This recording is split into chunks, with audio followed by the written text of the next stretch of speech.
Hello everyone, this is Exposure Show brought to you by Sound for Life TV. My name is Chukulisa Molu Adi, and as we are celebrating International Women's Day week, today I have a privilege of getting another Iron Lady here with me. She's talented, skills, and have a lot of determination. She's a beacon of hope, of inspiration to all of us. Sit back and as we unveil the journey of her career. Welcome, kindly introduce yourself and tell us about your journey. My name is Mariam San. I'm 23 years old. I'm a welder and instructor in welding and fabrication. Okay, so you are a welder and instructor of fabrication. Yeah. So kindly tell us about how you started your journey or this career in the field of men. Okay, I started welding in 2019 at Juakali, Kakuma town. Then 2020, I got a job in Clinic 4 there. So that's where I started my fabrication there at Clinic 4. Oh, which year was that? How did you start? Like as you went from Juakali to an instructor? Anyways, when my mom passed away, I didn't know what to do. So I was looking for a job, but I didn't get a job. So I came to see welding. Then there was a man who was working. Then he told me if I can help him to paint and I can be a helper for him, then he can give me a job. Then I accepted because I didn't have any job or any work to do. So I accepted to be his helper. So you started as his helper. Yeah. And how did you become an instructor from there? In 2020, then when I was working at Clinic 4, someone sees me and he told me that there is a scholarship with ILO, International Labour Organization.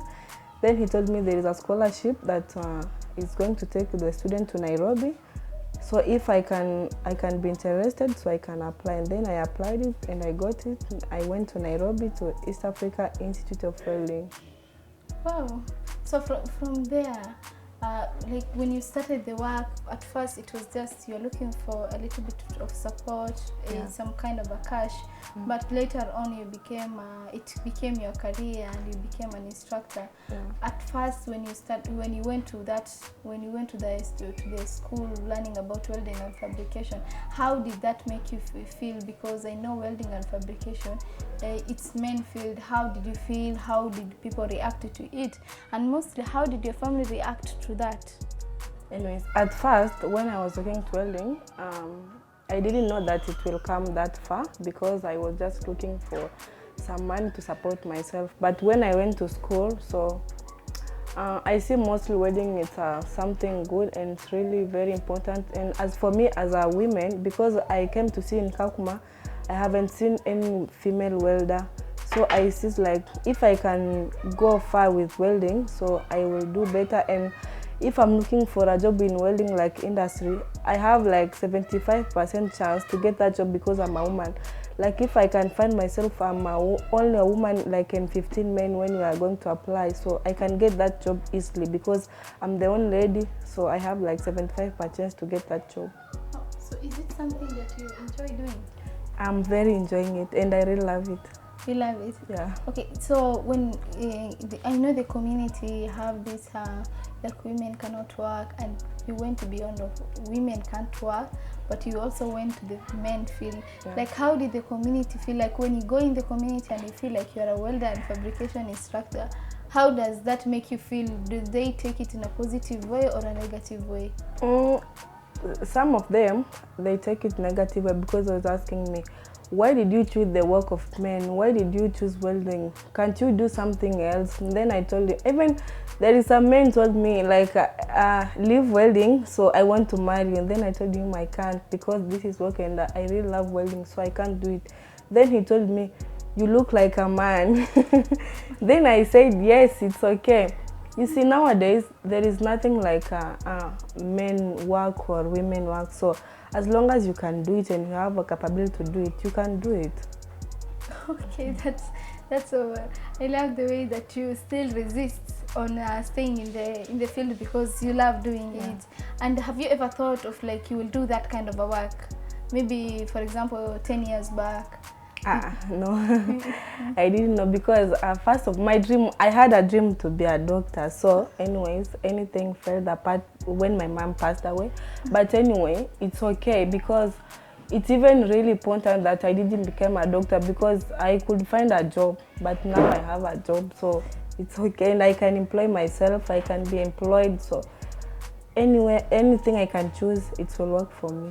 Before we wrap up, where do you work currently? Now I'm working at Welder Vocation Training Center, Welder Polytechnical, then Welder. Oh, so you instruct people. Okay, before we close, I want you to maybe tell the female out there, you know, it's International Women's Day week, so maybe tell them something that can inspire them, because your story is inspiring. Like for me, it inspires me. Like I cannot do welding, but I will try to do. Anyway, if you can manage it, you can do it. Okay, my message to ladies out there, please ladies, let's stand up. You see, nowadays most ladies depend on men, so that's not good. We can depend on ourselves and we can support ourselves as long as we do something like a skills. And nowadays skills, it's very important because skills, it's yours. No one can take away.